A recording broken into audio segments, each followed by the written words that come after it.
ओम शांति। 23/7/2023 23/7/2023 के अव्यक्त बाप दादा के मधुर महावाक्य हैं। रिवाइज हैं 16/3/95। मूल्य की हेडिंग है सर्व प्राप्ति संपन्न। आत्मा की निशानी क्या होगी? जो सर्व प्राप्तियों से संपन्न आत्मा होगी उसकी निशानी संतुष्टता और प्रसन्नता। आज सर्व प्राप्तियां कराने वाले बाप दादा अपने चारों ओर के प्राप्ति संपन्न बच्चों को देख रहे हैं। सर्व प्राप्तियों के दाता संपन्न और संपूर्ण बाप के बच्चे हैं, तो हर एक बच्चे को बाप से सर्व प्राप्तियों का वर्षा मिला। बाबा ने बच्चों को सर्व प्राप्तियों का वर्षा दिया। ऐसे नहीं किसी को 10 दिया हो, किसी को 20 दिया हो, सभी बच्चों को सर्व प्राप्तियों का अधिकार दिया, बराबर दिया बाबा ने। सभी बच्चे फुल वर्षे के अधिकारी हैं। तो बाप दादा देख रहे हैं हर एक अधिकारी बच्चों ने अपनी में प्राप्तियों का अधिकार कितना प्राप्त किया है। मैंने सबको बराबर दिया, फुल दिया, और हर आत्मा अधिकारी है। तो बाप दादा देखते हैं बच्चों ने कितना लिया, कितना लिया है। लेकिन बच्चों ने उन प्राप्तियों को कहाँ तक अपना बनाया है, वो वर्षा कितना लिया। बाप ने सर्व दिया। बाप को सर्व शक्तियाँ व संपन्न सागर कहते हैं। लेकिन बच्चों ने उन प्राप्तियों को कहाँ तक अपना बनाया। लिया तो है, लेकर के उन प्राप्तियों को अपना बनाया। बाप का दिया हुआ वर्षा जब अपना बना लेते हैं तो अपना बनाते हैं। जितना अपना बनाते हैं उतना नशा और खुशी भी रहती है। सिर्फ सुनने सुनाने से नहीं, पर अपना बनाते अर्थात धारणा में लाते हैं, अनुभव करते हैं, तो उसमें खुशी भी रहती है। मेरा खजाना है, दिया बाप ने, लेकिन अपने में धारण कर अपना बना लिया। तो क्या देखा कि अपना बनाने में नंबरवार हो गए। बाप ने नंबर नहीं बनाए हैं, बच्चों ने लेने में नंबर बना दिए। बाबा ने नंबर नहीं बनाए, लेकिन अपने अपने धारणा की यथाशक्ति ने नंबरवार बना दिया है। संपूर्ण अधिकार व सर्व प्राप्तियों से संपन्न आत्मा जो सदा अमृत वेले से रात तक प्राप्तियों के नशे व अनुभव में रहती है, उनकी निशानी क्या होगी? प्राप्तियों की निशानी है, सर्व प्राप्तियां बाबा से हुई हैं, तो उसकी निशानी है संतुष्टता। वो सदा संतुष्ट मणि बन दूसरों को भी संतुष्टता की झलक का वाइब्रेशंस फैलाते रहते हैं। उसका चेहरा सदा प्रसन्नचित दिखाई देगा। प्रसन्नचित अर्थात सर्व प्रश्नों से न्यारा। कोई प्रश्न नहीं, कोई प्रश्न नहीं होगा, प्रसन्न होगा। क्यों, क्या, कैसे? यह सब समाप्त।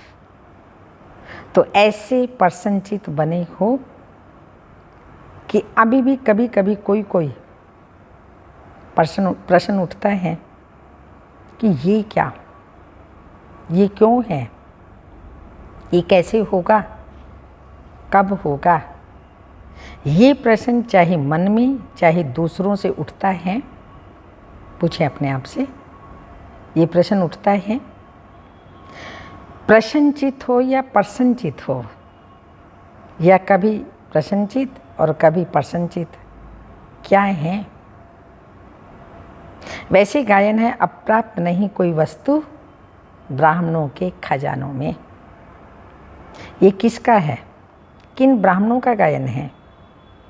आपका है या दूसरे आने वाले हैं?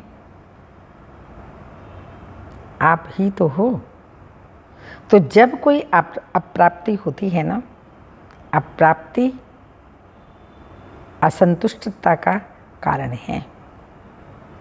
अपना अनुभव देखो, कभी भी मन असंतुष्ट होता है तो कारण क्या होता है? कोई ना कोई अप्राप्ति का अनुभव होता है, तब असंतुष्टता होती है। गायन तो है अप्राप्त नहीं कोई वस्तु। ये अब का गायन है या विनाश के समय का? विनाश के समय संपन्न हो जाएंगे कि अभी होना है? जो समझते हैं कि हम सदा प्रसन्नचित रहते हैं, कभी भी किसी भी बात में, चाहे अपने संबंध में चाहे दूसरों के संबंध में भी प्रश्न नहीं उठता, सदा संतुष्ट रहते हैं, ऐसी संतुष्ट आत्माएं कितनी होंगी? बहुत हैं। अच्छा, जो समझते हैं सदा प्रसन्न रहते हैं, चाहे माया कितना भी हिलाए, लेकिन हम नहीं हिलते, माया को हिला देते हैं। खुद ना हिले लेकिन माया को हिला देते हैं। माया नमस्कार करती है। हम कौन हैं? अंगद। अंगद माना अंग अंग बाबा को दे दिया। सब कुछ बाबा का है ना, तन मन धन जन। हम अंगद हैं। माया हार जाती है लेकिन हम विजयी हैं। जो ऐसे हैं वो हाथ उठाओ। सदा शब्द याद रखना, कभी कभी वाले नहीं। बाबा ने कहा सदा शब्द याद रखना, कभी कभी वाले नहीं। बहुत थोड़े हैं, कोटों में कोई ही है। कहते ना कोटों में कोई, कोई में भी कोई। तो बाप दादा के ऐसे बच्चे जो सदा प्रसन्नचित रहते हैं, कोई किसी प्रकार का प्रश्न नहीं, तो वो कोटों में कोई है। क्वेश्चन मार्क उठता है ना, क्वेश्चन मार्क डिक्शनरी से निकल जाए, हलचल भी ना हो। कंप्यूटर चलाते हो तो उसमें आता है ना, आपके बुद्धि रूपी कंप्यूटर में सदा क्या आए? बुद्धि रूपी कंप्यूटर में सदा फुल स्टॉप की मात्रा आए। क्वेश्चन मार्क आश्चर्य की मात्रा खत्म। बुद्धि रूपी कंप्यूटर में क्वेश्चन मार्क आश्चर्य की मात्रा खत्म। इसको कहा जाता है सदा प्रसन्नचित। ऐसा प्रसन्नचित औरों का भी क्वेश्चन मार्क खत्म कर देता है। नहीं तो स्वयं में अगर क्वेश्चन मार्क है तो कोई भी बात सुनेंगे, देखेंगे, कहेंगे क्या? किसी की भी कोई भी कैसी भी बात देखेंगे, सुनेंगे तो कहेंगे हाँ ये तो होना नहीं चाहिए, कैसे कर लिया इसने, क्यों कर लिया इसने, लेकिन होता है। मैं भी समझती हूँ होना नहीं चाहिए। मिक्स हो जाएंगे दूसरे के साथ भी, जो वो कहेगा जैसा वो कहेगा मिक्स हो जाएंगे। उनके प्रश्न को और अंडरलाइन करा देंगे। कोई ऐसा प्रश्न करता है तो उसको ख़त्म करना चाहिए, बिंदी लगवा देनी चाहिए। लेकिन अगर कोई कहता है मैं भी उसमें हाँ में हाँ मिला रही हूँ, तो मिक्स हो जाता है। उसके प्रश्न को अंडरलाइन कर देंगे। टेका तो दे दिया ना कि हाँ ये ठीक नहीं है। ड्रामा भूल गया, बाबा भूल गया, उसका पार्ट भूल गया, तो क्या बोल रहे हैं ठीक नहीं है, तो माना उसके साथ मिक्स हो गए। लेकिन होता है तो प्रसन्नचित उनको नहीं किया, लेकिन और ही प्रश्न को बढ़ा दिया। करना है उसको प्रसन्नचित, लेकिन हमने उसको प्रश्न को बढ़ा दिया, एडिशन हो गई। वैसे एक का क्वेश्चन था, अभी 2 का हो गया। 2 से 4 हो जाएंगे। तो प्रसन्नचित्त वाइब्रेशंस की बजाय प्रसन्न का वाइब्रेशन जल्दी फैलता है। हाँ, ऐसा है, मैंने देखा था, वो ऐसा कर रहा था, तो हाँ में हाँ मिलाना, साथ दिया ना, आश्चर्य की मात्रा आ गई ना। हाँ, तो फुल स्टॉप तो नहीं हुआ ना। चाहे अपने प्रति भी, ये मेरे में होना नहीं चाहिए, ये मेरे को मिलना चाहिए, ये दूसरे को नहीं होना चाहिए। तो ये चाहिए प्रसन्नचित्त बना देती है, प्रसन्नचित्त नहीं। तो सभी का लक्ष्य क्या है? संतुष्ट, प्रसन्नचित्त। जिसका प्रसन्नचित्त होता है उनके मन बुद्धि के व्यर्थ की गति फास्ट नहीं होगी। व्यर्थ जो है फास्ट गति से चलता है और समर्थ स्लो चलता है। तो बाबा कहते हैं उनके मन बुद्धि के व्यर्थ की गति फास्ट नहीं होगी, सदा निर्मल और निर्माण। निमित्त होने के कारण सभी को अपने प्रसन्नचित्त की छाया में शीतलता देंगे। कैसा भी आग समान जला हुआ बहुत गर्म दिमाग का हो, लेकिन प्रसन्नचित्त के वाइब्रेशंस की छाया में शीतल हो जाएगा। कमजोरी क्या आती है? वैसे ठीक चलते हो, अपने रीति से अच्छे चलते हो, लेकिन अब संबंध संपर्क में आते हो तो दूसरे की कमजोरी देखते, सुनते, वर्णन करते प्रभाव में आ जाते हो। फिर कहते हो कि इसने किया ना, इसलिए मेरे से भी हो गया, इसने कहा तभी मैंने कहा, उसने 50 बारी कहा, मैंने 1 बारी ही तो कहा। फिर बाप के आगे भी बहुत मीठी मीठी बातें रखते हैं। कहते हैं बाबा आप समझो ना, इतना सहन कहाँ तक करेंगे? फिर भी पुरुषार्थी है ना, थोड़ा तो आएगा ना। बाप को भी समझाने लगते हैं। यहाँ जो निमित्त हैं उन्हों को बहुत कथाएं सुनाते हैं, ऐसे था ना, ऐसे था ना, ऐसे था ना, आदि आदि, ऐसे ऐसे की माला जपते हैं। बाप दादा सदा ही इशारा देते हैं, ऐसी बातें 2 अक्षर में वर्णन करो, लंबा वर्णन नहीं करो, क्योंकि ये व्यर्थ बातें बहुत चटपटी होती हैं, मज़ेदार लगती हैं। जैसे खाने से भी खट्टी मीठी चीज़ हो तो अच्छी लगेगी ना, और फीकी सादी हो तो कहेंगे ये तो खाते ही रहते हैं। तो व्यर्थ बातें, व्यर्थ चिंतन, सुनना, बोलना और करना, इसमें चलते चलते इंटरेस्ट बढ़ जाता है। फिर सोचते हैं मैं तो नहीं चाहती थी, लेकिन उसने सुनाया ना, तो मैंने कहा अच्छा उसका सुन लें, दिल खाली कर दे। उसकी तो दिल खाली हुई और आपने दिल भर ली। वो थोड़ा थोड़ा दिल में भरते भरते फिर संस्कार बन जाता है, और जब संस्कार बन जाता है तो महसूस ही नहीं होता कि ये रॉन्ग है। ये व्यर्थ संस्कार बुद्धि के निर्णय को ख़त्म कर देता है। रॉन्ग राइट की बुद्धि को ये संस्कार ख़त्म कर देता है जब हम व्यर्थ बातें सुनते हैं और हाँ में हाँ भी मिलाते हैं, तो भी बुद्धि जो निर्णय आत्मक होनी चाहिए वो नहीं रहती। इसलिए सबसे सहज सदा संतुष्ट रहने की विधि है, सदा अपने सामने कोई ना कोई विशेष प्राप्ति को देखो, क्योंकि प्राप्ति भूलती नहीं है। ज्ञान की पॉइंट्स भूल सकती हैं, लेकिन कोई भी प्राप्ति भूलती नहीं। बाप से क्या क्या मिला, कितना मिला, वैरायटी पसंद आती है ना, एक जैसा पसंद नहीं होता। तो आप अपने प्राप्तियों को देखो।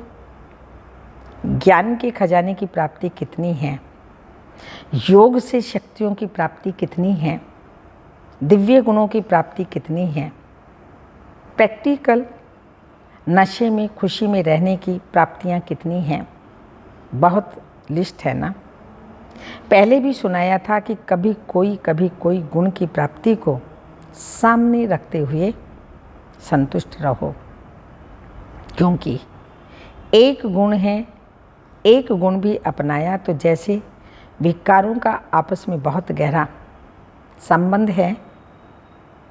अगर बाहर के रूप में इमर्ज रीति से क्रोध है, लेकिन आंतरिक चेक करो तो क्रोध के साथ लोभ अहंकार होता ही है।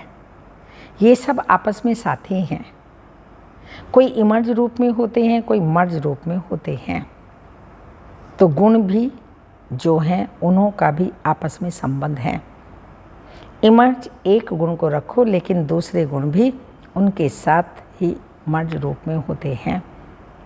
तो रोज कोई ना कोई प्राप्ति स्वरूप का अनुभव अवश्य करो। अगर प्राप्ति इमर्ज रूप में होगी तो प्राप्ति के आगे अप्राप्ति खत्म हो जाएगी और सदा संतुष्ट रहेंगे। वैसे भी देखो, दुनिया में भी कुछ प्राप्तियां, मुख्य प्राप्तियां सभी क्या चाहते हैं। संसार में जो मुख्य प्राप्तियां वो क्या चाहते हैं, हर एक चाहता है अपना नाम अच्छा हो, दूसरे मान और तीसरा शान। नाम मान शान, नाम मान शान, ये प्राप्त करना चाहते हैं। आप भी क्या चाहते हो?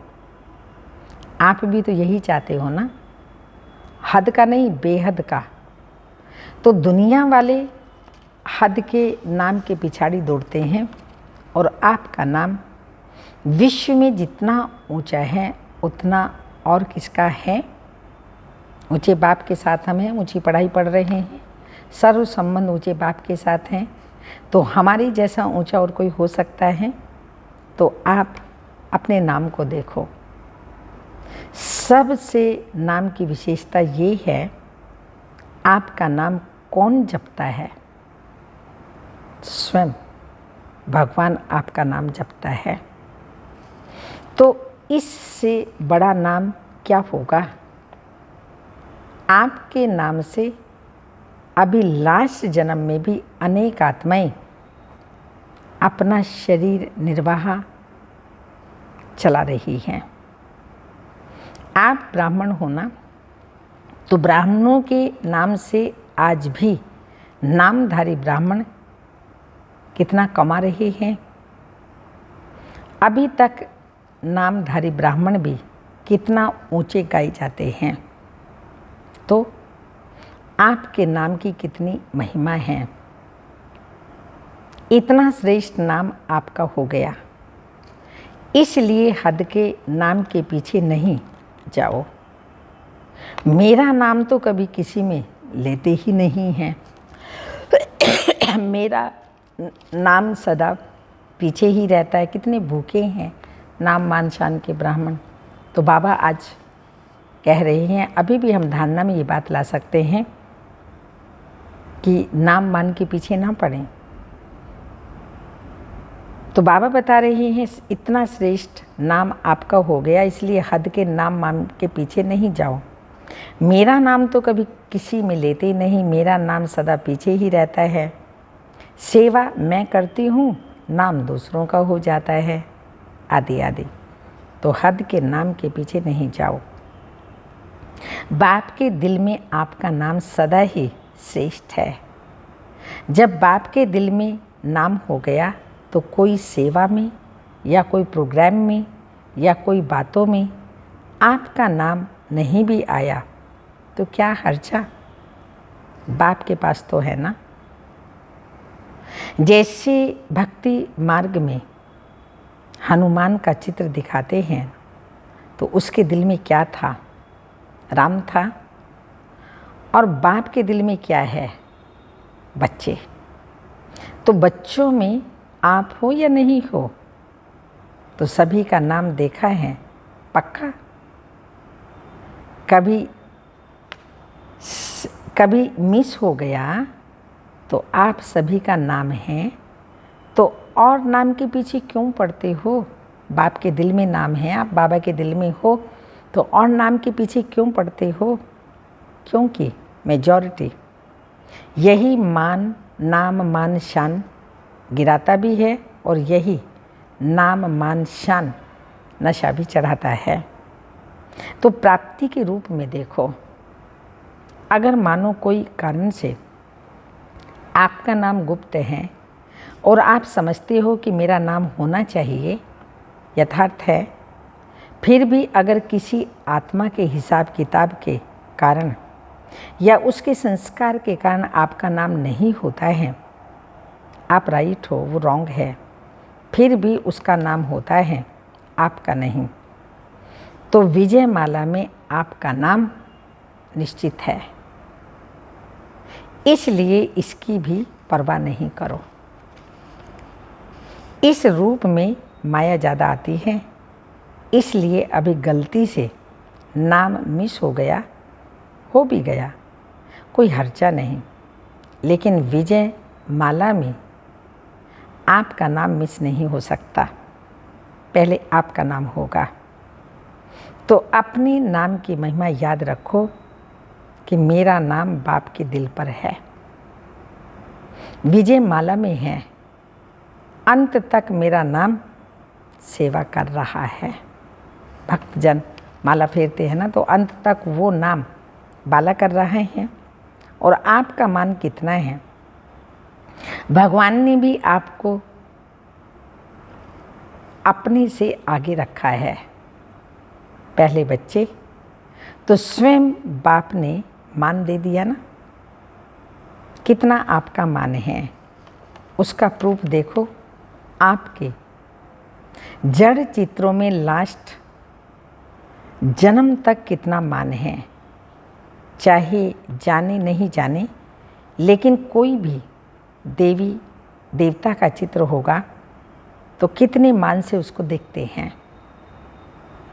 सबसे श्रेष्ठ मान अब तक आपके चित्रों का भी है, ये प्रूफ है। जब आपके चित्र ही इतने माननीय पूजनीय हैं, तो जिसका मान रखा जाता है उसको पूजनीय माना जाता है। हमेशा कहते हैं ना, ये हमारे पूजनीय हैं, पूज्य हैं। तो प्रैक्टिकल प्रूफ है कि आपके चित्रों का भी मान है, तो चैतन्य में है, तब तो चित्रों का मान है। चैतन्य में भगवान ने हमारा मान किया है, तब तो चित्रों में भी है, पूजनीय है। अगर चैतन्य में मान नहीं होता तो चित्रों को कैसे मिलता? प्रैक्टिकल चरित्र बना है, तब तो चित्र यादगार के रूप में रखे हैं। बाप तो सदा कहते हैं पहले बच्चे डबल पूजे जाते हैं, बाप सिंगल। बाबा की निराकार के रूप में पूजा होती है और बच्चों की निराकार शालिग्राम के रूप में भी पूजा होती है और फिर देवताओं के रूप में भी।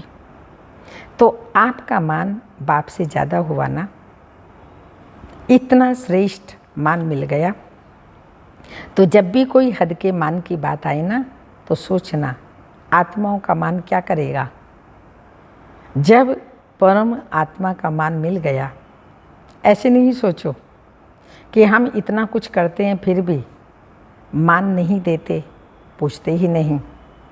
ये सोचना व्यर्थ है, क्योंकि जितना आप हद के मान के पीछे दौड़ लगाएंगे ना, तो ये हद की कोई भी चीज़ परछाई के समान है। परछाई के पीछे पड़ने से कभी भी परछाई मिलती है? हाँ, मिलती है कि और ही आगे आगे बढ़ती जाती हैं। तो ये हद का मान, हद का नाम, ये परछाई है। इसलिए बाबा कहते इसके पीछे नहीं भागो।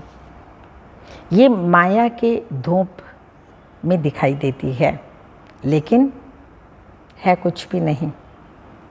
तो नाम भी आपको मिल गया, मान भी आपको मिला हुआ है, और शान कितना है। अपने एक एक शान को याद करो और किसी के शान में बिठाया। हाँ, किसने शान में बिठाया है हमको? बाप ने बिठाया। बाप के कौन है?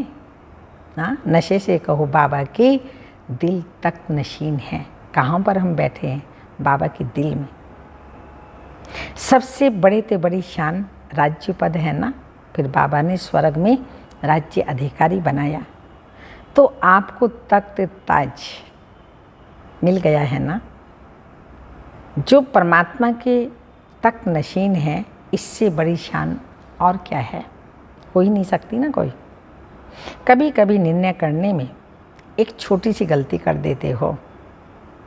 जो रियल शान है, रूहानी शान है, वो कभी भी अभिमान की फीलिंग नहीं देगा। तो कभी कभी क्या करते हो? होता अभिमान है, लेकिन समझते हैं कि ये शान तो अपना रखना चाहिए ना, इतना शान तो रखना चाहिए ना। शान में रहना अच्छा होता है ना। लेकिन शान है या अभिमान है, उसको अच्छी तरह से चेक करो।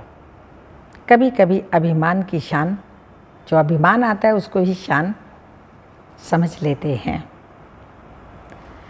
और फिर निर्माण नहीं होते। अभिमान में निर्माण कैसे होगा? तो निर्माण नहीं होते। आप अपने शान को रियल समझते हो, लेकिन दूसरे समझते हैं ये अभिमान है, तो थोड़ा भी कुछ कर देंगे तो आपको अपमान लगेगा। वो करते नहीं अभिमान, पर थोड़ा बहुत नीचे ऊपर होता है तो आपको वो फिर अभिमान लगता है। अभिमान वाले को, जिसको अभिमान होगा, क्या होगा? उसकी निशानी क्या है अभिमान वाले की? अपमान बहुत जल्दी फील होगा। कोई कर नहीं रहा है, शिक्षा भी दे रहा है, लेकिन उसको लगेगा ये मेरा अपमान कर रहा है। क्यों ऐसा होता है? क्योंकि अभिमान है।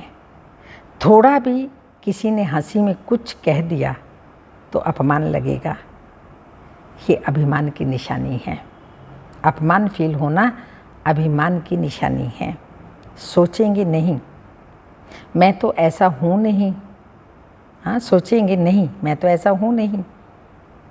ऐसे थोड़ी कहना चाहिए, ऐसे बोल दिया, फलाना कर दिया, ये कर दिया, तो ऐसा नहीं कहना चाहिए।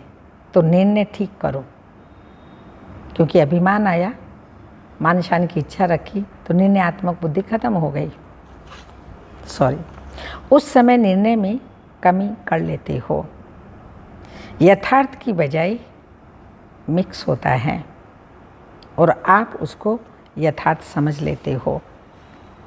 तो कहने में आता है तो बहुत अच्छे, ये है तो बहुत अच्छे, लेकिन बोल चाल उठना बैठना जो है ना, वो अभिमान का लगता है। सब पता पड़ता है कितना अभिमान है उसका। देखना, उठना, बैठना, चलना फिरना, किसी से बात करना, तो यही कहते हैं है तो ये अच्छा व्यक्ति, पर इसका सब कुछ अभिमान का लगता है।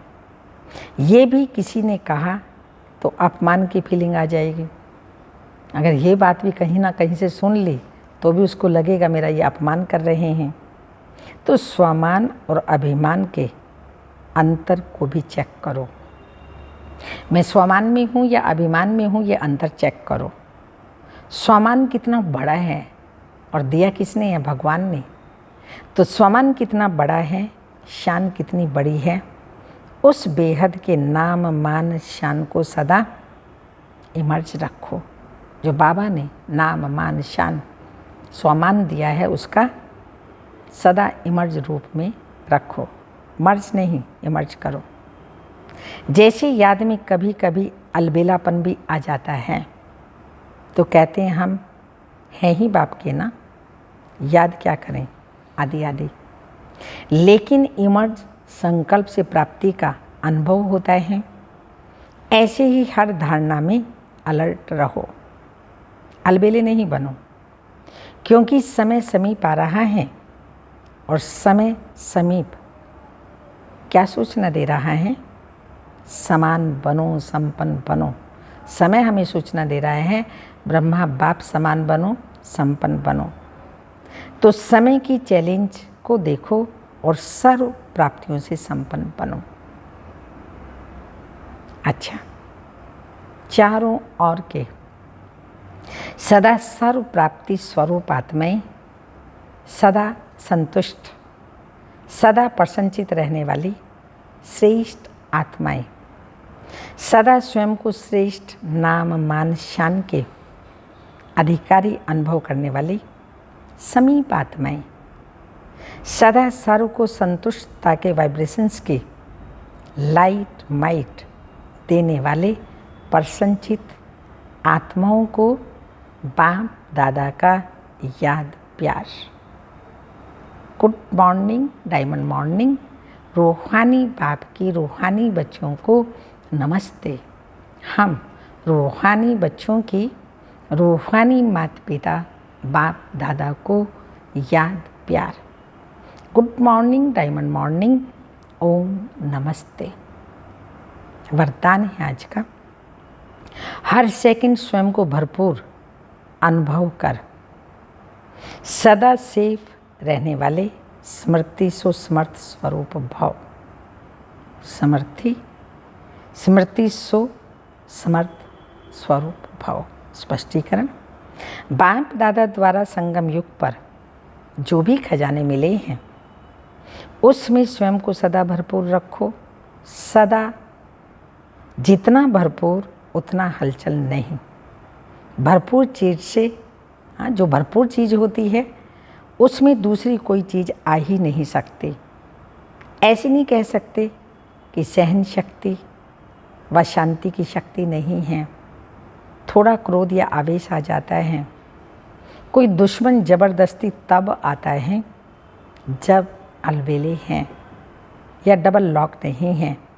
याद और सेवा का डबल लॉक लगा दो, स्मृति स्वरूप रहो तो समर्थ बन सदा सेफ रहेंगे।